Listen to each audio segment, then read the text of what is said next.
नमस्कार, आप देख रहे हैं खबरों का पंचनामा। मैं हूं आपके साथ परवीन शेख। हम लेकर आए हैं देश और दुनिया की 5 बड़ी खबरें, जिस पर चर्चा के लिए हमारे साथ स्टूडियो में मौजूद हैं कैपिटल टीवी के executive editor Rajeev Kumar. Sir, आपका स्वागत है। धन्यवाद। सबसे पहले एक नजर आज की टॉप हेडलाइंस पर। भारत यूरोप ट्रेड डील पर भड़का अमेरिका। ट्रंप के मंत्री स्कॉट बेसेंट ने कहा, ईयू ने अपने खिलाफ चल रहे युद्ध की फंडिंग के लिए भारत के साथ किया व्यापार समझौता। भारत यूरोपीय संघ फ्री ट्रेड एग्रीमेंट को पीएम मोदी ने बताया मदर ऑफ ऑल डील्स। प्रधानमंत्री बोले, भारत ने अब तक का सबसे बड़ा व्यापार समझौता किया। कल से शुरू होने वाले संसद के बजट सत्र से पहले हुई ऑल पार्टी मीटिंग। कांग्रेस ने विदेश नीति, टैरिफ और मनरेगा पर सरकार को घेरने की बनाई रणनीति। विधानसभा चुनाव 2026 को लेकर केरल कांग्रेस कमेटी की बैठक। चुनाव की रणनीति और उम्मीदवारों के नाम पर हुई चर्चा।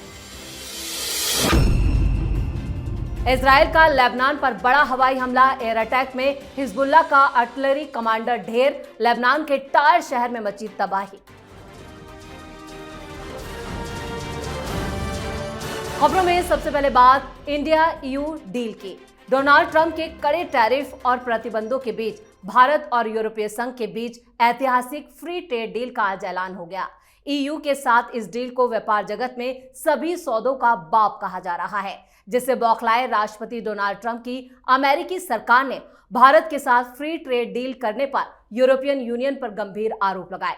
अमेरिकी वित्त मंत्री ने यूरोपियन यूनियन की ये कहकर आलोचना की कि उसने अपने खिलाफ जारी युद्ध की फंडिंग का स्रोत बढ़ा दिया है। उन्होंने कहा कि भारत रूस से तेल खरीदता है और यूरोप को बेचता है। इस तरह यूरोप भारत के जरिए ही सही रूस का ही तेल खरीद रहा है, जो खुद के खिलाफ फंडिंग करने जैसा है। इस डील से ट्रंप और ट्रंप प्रशासन क्यों भड़का है? देखिए, ट्रंप को या अमेरिका को आदत हो गई है पूरी दुनिया में अपना वर्चस्व कायम रखे। यह यूएसएसआर के विघटन के बाद अमेरिका की महत्वाकांक्षा और बढ़ गई, क्योंकि रूस बन गया और यूएसएसआर के दूसरे देश अलग अलग हो गए, छोटे छोटे देश।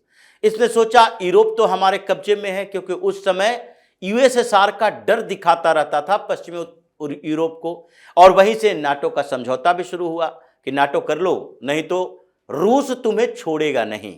जिस तरीके से अभी पाकिस्तान के साथ अमेरिका कर रहा है कि देखो, हमसे बेहतर संबंध रखो, हमारी शर्तों को मानो, नहीं तो भारत तुम्हें छोड़ेगा नहीं। उसी तरीके से भारत को बैलेंस करने के लिए करता था कि भारत और चीन के बीच दुश्मनी है, हमसे बेहतर समझौता रखो, नहीं तो चीन के साथ कभी भी भड़क सकता है, युद्ध की स्थिति पैदा हो सकती है। ये अमेरिका के पॉलिसी रही है। वो किसी भी देश के लिए विश्वसनीय दोस्त हो ही नहीं सकता। रूस उससे बेहतर मित्र है, इसलिए भारत ने रूस के साथ बेहतर समझौते किए हैं और अच्छी स्थिति में आज भारत और रूस के बीच का संबंध है। पुतिन पर भरोसा किया जा सकता है, ट्रंप पर भरोसा नहीं किया जा सकता। अब वो भड़का इसलिए है कि भारत ने यूरोपीय संघ के साथ फ्री ट्रेड एग्रीमेंट किया है, और इसको लगता है कि हम तो 25% एक्स्ट्रा टैरिफ लगा दिए भारत पर, जिसके कारण भारत और अमेरिका के संबंध भी खराब हुए, व्यापार भी खराब हुए। अब ऐसे में यूरोपीय संघ के देश तो फायदेमंद होंगे इस डील से, भारत को भी फायदा होगा। अमेरिका को क्या मिला? अमेरिका तो नुकसान में रहेगा।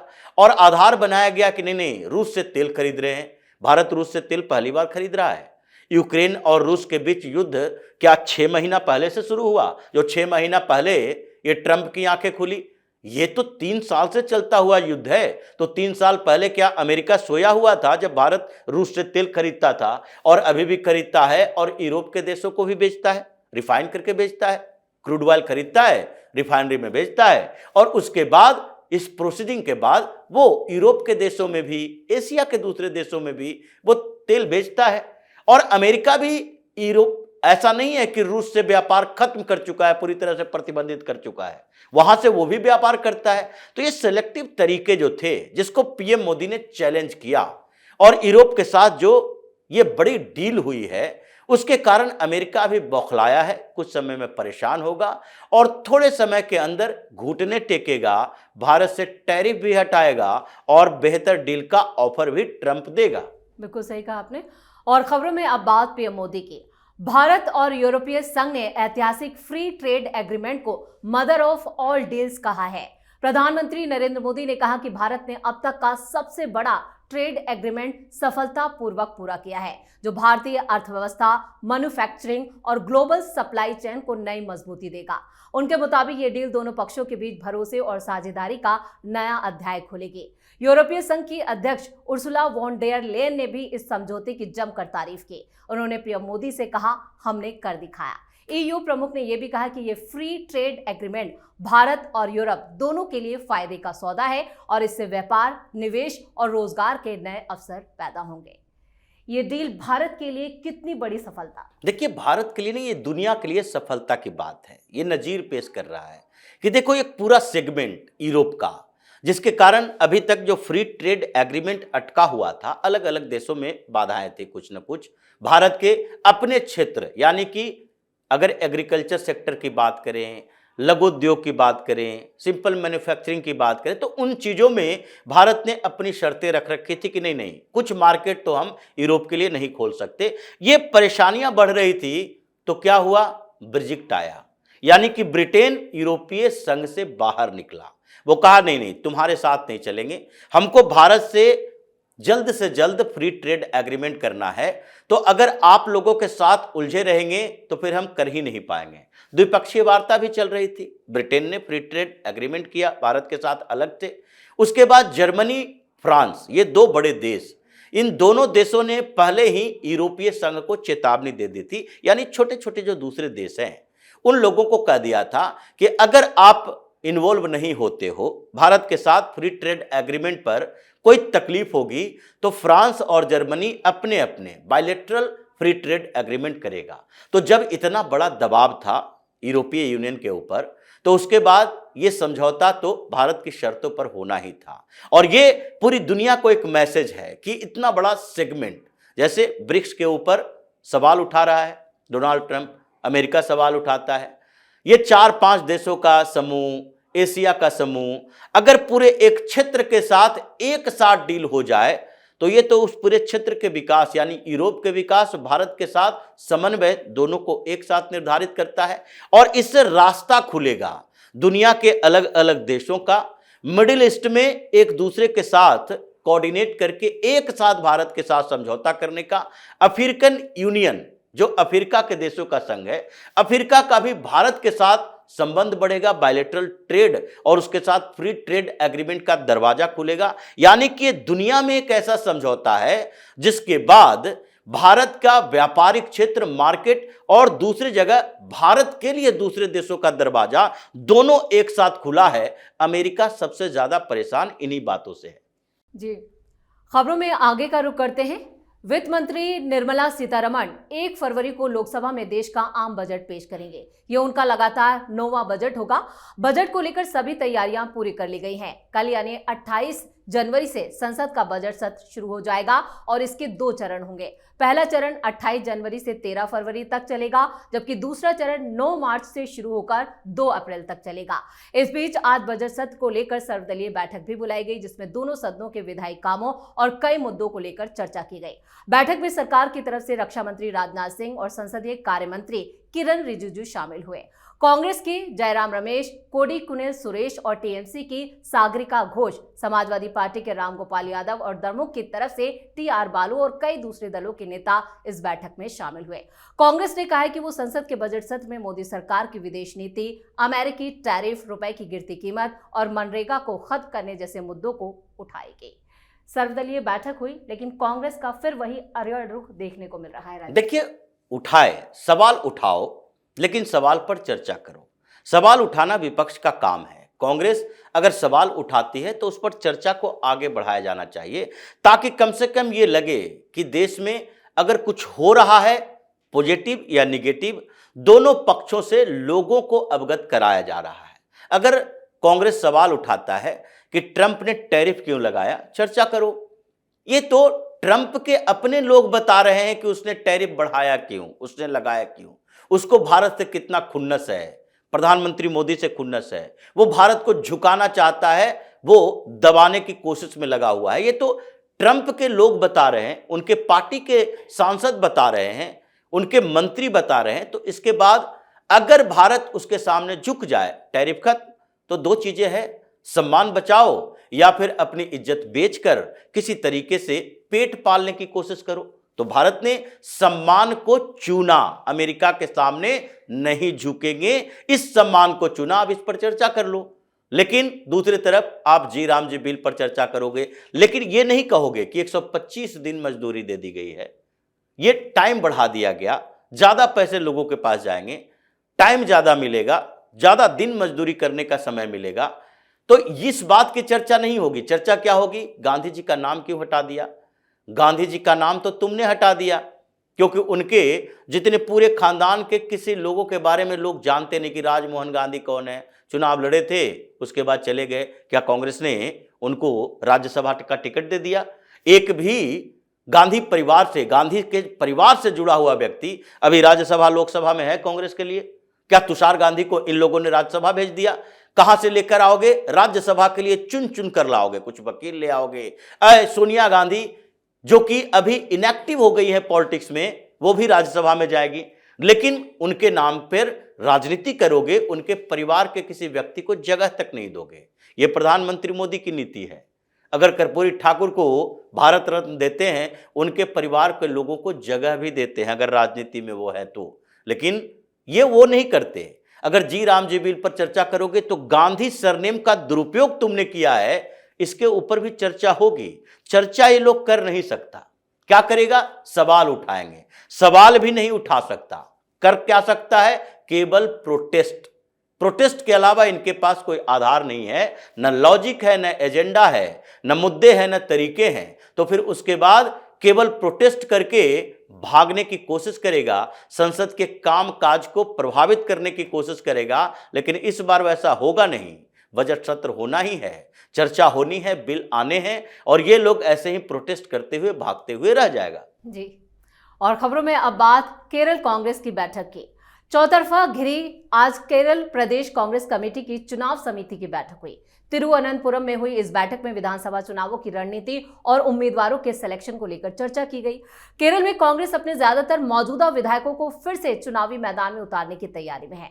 गठबंधन सहयोगियों के साथ सीट बंटवारे को लेकर भी बैठक में मंथन हुआ, जिसमें कांग्रेस के कुल 140 सीटों में से 90 से ज्यादा सीटों पर चुनाव लड़ने की बात कही गई। बैठक में चुनाव स्क्रीनिंग कमेटी के प्रमुख मधुसूदन मिस्त्री भी शामिल हुए, जिससे चुनाव तारीखों की घोषणा से पहले उम्मीदवारों की पहली लिस्ट भी तैयार की जा सके। राहुल गांधी की तरफ से कहा गया है कि सिर्फ जीतने वाले उम्मीदवारों को ही टिकट दिया जाएगा। राजीव सर, ये बैठक जरूर हुई, लेकिन बैठक से पहले ही जो कांग्रेस में हंगामा है वो भी देखने को मिला। देखिए, ये बात तो अच्छी है कि राहुल गांधी ने एक बेहतर संदेश दिया। इतना कॉमेडी वाला संदेश कोई और कैसे दे सकता है? राहुल गांधी ही दे सकते हैं। केवल जीतने वाले उम्मीदवारों को टिकट दी जाएगी। तो कौन हारने वाले उम्मीदवार को टिकट देता है? हार जीत का फैसला तो चुनाव के समय में होता है। सब लोग जीतने वाले उम्मीदवारों को ही टिकट देते हैं। राहुल गांधी को जो कहना चाहिए वो तो इन्होंने कहा नहीं। राहुल गांधी ने इस बात की चर्चा नहीं की कि टिकट बंटवारा तो कर लोगे, नेगोशिएशन कर लोगे, मुस्लिम लीग से डील भी कर लोगे, लेकिन सीएम का फेस किसे बनाओगे? क्योंकि केरल कांग्रेस में सबसे बड़ी समस्या अभी यही है कि सीएम का चेहरा कौन होगा। क्या केसी वेणुगोपाल सेटिंग कर रहा है? क्योंकि 2 बार के एंटी इनकम्बेंसी कांग्रेस को लग रहा है कि संभावना है सरकार बनाने की। तो तुम सीएम का फेस अनाउंस नहीं करते और उसके बाद क्या करते हो? अंत समय में जब चुनाव परिणाम आता है आपके पक्ष में, तो दिल्ली से किसी को भेज दोगे, वहां पर सीएम बनाओगे। कर्नाटक की तरह दिल्ली में बैठकर चर्चा करोगे और कर्नाटक वाला विवाद फिर केरल में भी जाएगा।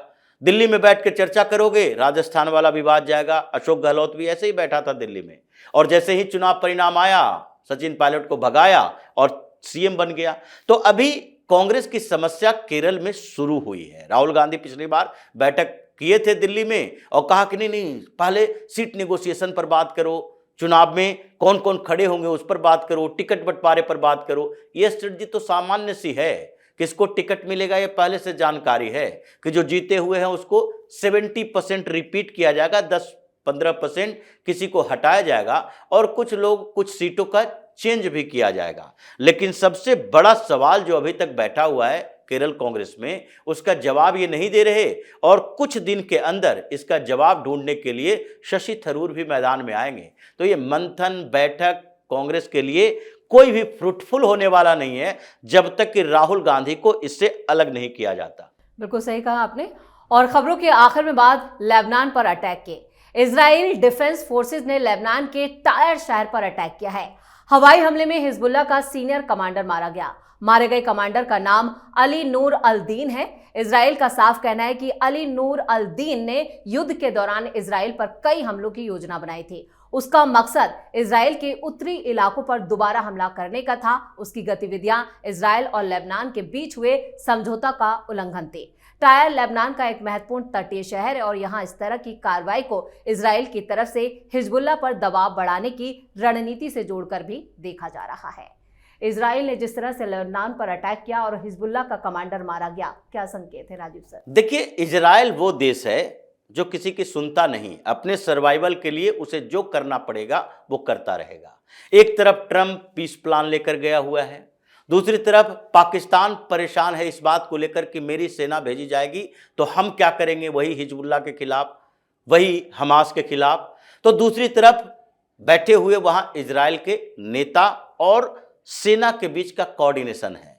वो उनका मानना है अंतरराष्ट्रीय फोर्स बाद में आएगी, आईएसएफ का गठन करो, पीस प्लान बनाओ, बोर्ड ऑफ पीस बनाओ, उससे हमें लेना देना नहीं है। अगर हमारे टारगेट में जो है, चाहे हिजबुल्लाह हो या हमास का कमांडर हो, अगर कोई देश मिडिल ईस्ट में उसको संरक्षण दे रहा है, किसी के पास ये छिपा हुआ है, जानकारी मिलेगी तो हम हमला करेंगे ही, उसे मारेंगे ही। जिसे जो करना है वो कर ले। लेबनान अटैक करे, अगर उसकी औकात है तो इजराइल के साथ संघर्ष में आ जाए। अगर इन लोगों की औकात है तो इजराइल के साथ लड़ना शुरू कर दे। वो तुर्की से भी लड़ने के लिए, ईरान से भी लड़ने के लिए, लेबनान से भी लड़ने के लिए तैयार है, क्योंकि उसको लगता है कि जिस दिन ये संघर्ष करने की क्षमता कम हो गई, इजराइल खत्म हो जाएगा।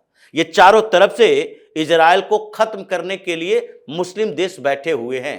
तो इजराइल अपना काम करता रहेगा और ये लोग चीख चिल्लाकर धीरे धीरे ट्रंप के जाल में फंसते रहेंगे, क्योंकि ट्रंप भी यानी अमेरिका भी इजराइल के सपोर्ट में ही है। मिडिल ईस्ट के देशों में ये लग रहा है कि कब किसका नंबर आ जाए, अभी उसे खुद ही पता नहीं। राजीव सर, इस तमाम जानकारी के लिए और सटीक विश्लेषण के लिए आपका बहुत बहुत धन्यवाद। धन्यवाद। खबरों का पंचनामा में आज के लिए इतना ही। देश और विदेश की बाकी खबरों और उनके सटीक एनालिसिस के लिए देखते रहिए कैपिटल टीवी। वीडियो को लाइक करें, शेयर करें और कैपिटल टीवी को सब्सक्राइब जरूर करें। धन्यवाद।